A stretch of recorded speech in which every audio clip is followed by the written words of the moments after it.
Good happy Wednesday evening. I'm Riley King, and welcome to the Riley King Newscast.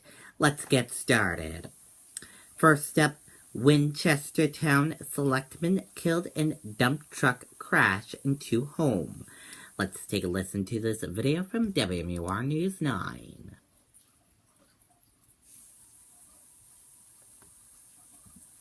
To people who think that piracy doesn't matter or doesn't have a big impact, to those people I would say you're not looking at the big picture.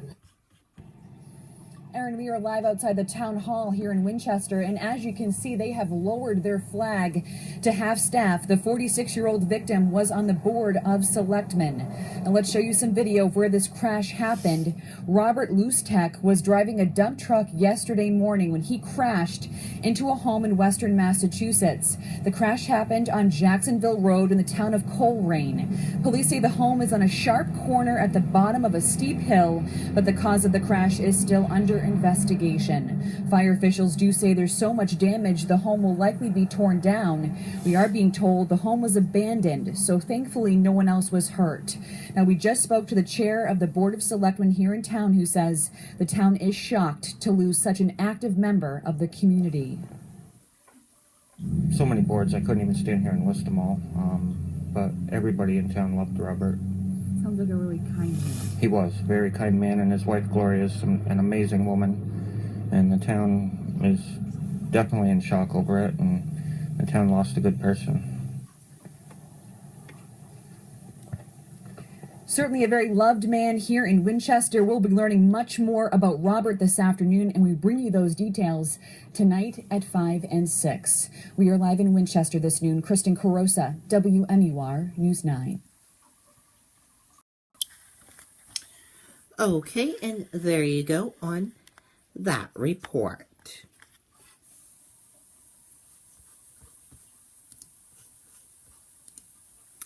Man drowns at Massachusetts beach under high surf advisory.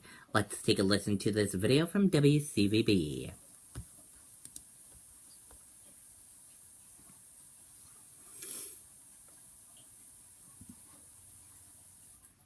Likely to blame for the drowning death of a man in his 40s on Nantucket today.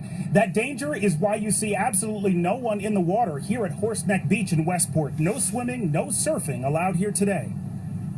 It's awesome. This is so awesome. A rare sight on a beautiful beach day in August. No swimmers in the water at Horseneck Beach in Westport. DCR using a sign on the access road to warn beachgoers, danger, strong rips, no swimming allowed. We've got a really large swell as a result of Tropical Storm Gert. Lifeguards say that swell has been up to 10 feet on occasion today. People are being allowed to get their feet wet, but that's it. Still, it's not keeping people from enjoying a day at the beach. It's beautiful out here. The waves are big, and my granddaughter and I, Olivia, are having a great time here in Horseneck Beach. Got a big wave coming. Seconds later, the rising tide gets them wet, and a lifeguard tells them to move back. It's a shame you can't go swimming in it, but I can understand why. Little kids would be gone in a minute. Adults too. I mean, that's treacherous, but it is beautiful. The potential danger is seen in these pics tweeted by Horseneck Surf Rescue, an experienced surfer being treated after suffering minor injuries while riding the waves early this morning. Got himself hit in the side of the head. He was able to come into the beach, and we had all of our first aid supplies, and we got him all patched up. It can happen to anybody in conditions like this. You could even see professionals that would get hurt in waves like this. That surfer was out early this morning before the beach opened. Meantime, over on Nantucket, beaches were open today, and police there report a total of 27 rescues. Of those 27, 3 people had to be rushed to the hospital. 2 are expected to be okay, and again, 1 man did pass away. Reporting live in Westport, Todd Kiskiewicz, WCVB News Center.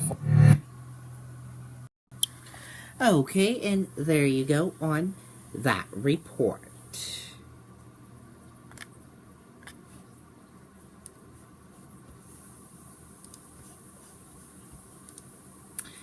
Court documents reveal new details in Sherryfield killing. Let's take a listen to this video from WMTW News 8 in Maine.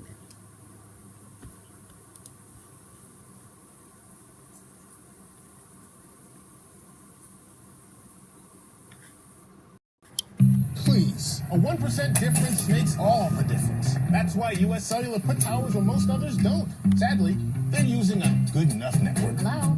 Left or right? What's one wrong turn? So get our stronger signal in the middle of anywhere. Steve, authorities say they found the body of Sally Shaw in the Washington County town of Cherryfield on July 19th. Police say they found evidence her body had been dragged. Now, according to a probable cause affidavit unsealed today, Shaw was killed by a single gunshot wound to the head. A state police detective writes that Shaw was dating a New York City cocaine dealer named Corinne Rivas. Both Rivas and a woman named Quanisha Greeley are now charged with Shaw's murder. Rivas is being kept in Queens, where he's facing an unrelated assault charge. Greeley is now back in Maine. According to the court documents, she and Rivas hitched a ride to Bangor the day before Shaw's body was found, and Greeley told the driver her name was Sally Shaw. The affidavit details how state police say they were able to connect the two suspects to Shaw's death by using rental car receipts, surveillance video, phone records, motor vehicle bureau records, and Facebook pictures. I'm Paul Merrill, WMTW News 8. Okay, and there you go on that report.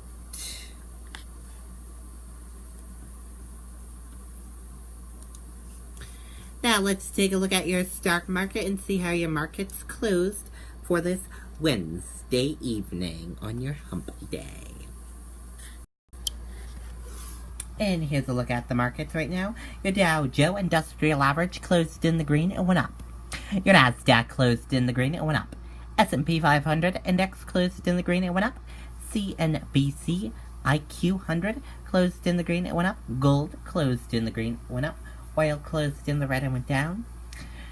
US 10-year closed in the red and went down. Euro/USD closed in the red and went down. And VIX closed in the red and went down.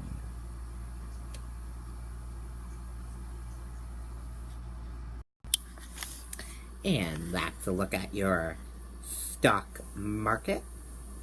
And now in business news, stocks close higher, but Trump CEO backlash caps gains.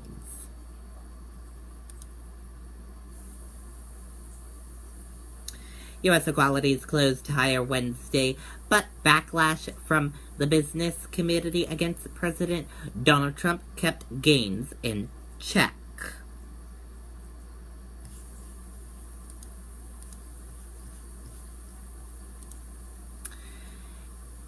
Aimed resignations, Trump announces end to manufacturing council.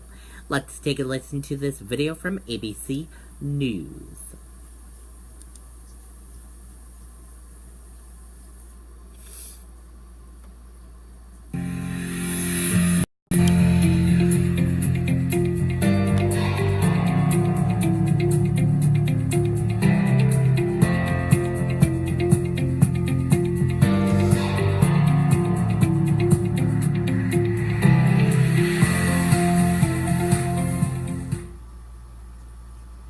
Firestorm over President Trump's press conference is growing. More protests erupting at Trump Tower overnight. And Robin, the comments sparking so much backlash. President Trump saying both sides of the protesters at that Charlottesville rally were to blame for the conflict, and also saying there were, quote, very fine people in both groups. And also this morning, the movement to take down Confederate statues and monuments across the country is growing, and more of them came down yesterday in Baltimore. Both Republicans and Democrats this morning calling out the president, saying this is not about sharing blame, that parsing the blame is actually a victory for the white supremacists. The president also now losing the backing of business leaders. 6 executives have now resigned from Trump's manufacturing council over his comments about Charlottesville. Our coverage begins with ABC's Mary Bruce, who was there at that press conference at Trump Tower. She's back there this morning for us. Mary, good morning. Good morning, David. The president wasn't even supposed to take questions, but he surprised even his own staff by launching into an adamant defense of his response to the violence in Charlottesville. Gone was the more measured tone the president took earlier this week. Instead, he was back to his defiant self. It was billed as a statement on infrastructure, but turned into one of the most contentious press conferences of Trump's presidency. The president doubling down, furiously defending his decision to wait 48 hours after the violence in Charlottesville to call out the white supremacists by name. Why did you wait so long? I didn't wait long. I wanted to make sure, unlike most politicians, that what I said was correct, not make a quick statement. The statement I made on Saturday, the first statement, was a fine statement, but you don't make statements that direct unless you know the fact. It takes a little while to get the facts. 3 days after those hate-fueled protests, the president was back to blaming both sides. You had some very bad people in that group, but you also had people that were very fine people on both sides. Defending those gathered to speak out against the removal of a statue of Robert E. Lee. I've condemned neo-Nazis. I've condemned many different groups, but not all of those people were neo-Nazis, believe me. Not all of those people were white supremacists by any stretch. Those people were also there because they wanted to protest the taking down of a statue, Robert E. Lee. This week it's Robert E. Lee. I noticed that Stonewall Jackson's coming down. I wonder, is it George Washington next week? And he used a new name to label the counter-protesters. What about the alt-left that came charging at the, as you say, the alt-right? Do they have any semblance of guilt? Let me ask you this. What about the fact they came charging with clubs in their hands, swinging clubs? Do they have any problem? I think they do. Wait a minute. I'm not finished. Fake news. That was a horrible day. I watched those very closely, much more closely than you people watched it. And you have, you had a group on one side that was bad, and you had a group on the other side that was also very violent. And nobody wants to say that. I asked the president to clarify, is he putting the counter-protesters in the same category as the white supremacists? Mr. President, are you putting what you're calling the alt-left and white supremacists on the same moral plane? I'm not putting anybody on a moral plane. What I'm saying is this. You had a group on one side and you had a group on the other, and they came at each other with clubs, and it was vicious, and it was horrible, and it was a horrible thing to watch. But there is another side. There was a group on this side, you can call them the left, you've just called them the left, that came violently attacking the other group. So you can say what you want, but that's the way it is. And this morning, the backlash is growing. 6 members of the president's Manufacturing Council have now announced they're leaving, including 4 of the nation's top CEOs. For them, the cost of doing business with the Trump administration now seeming to outweigh the benefits. But the president is defending these dismissals, dismissing these departures, saying he has many others to take their place.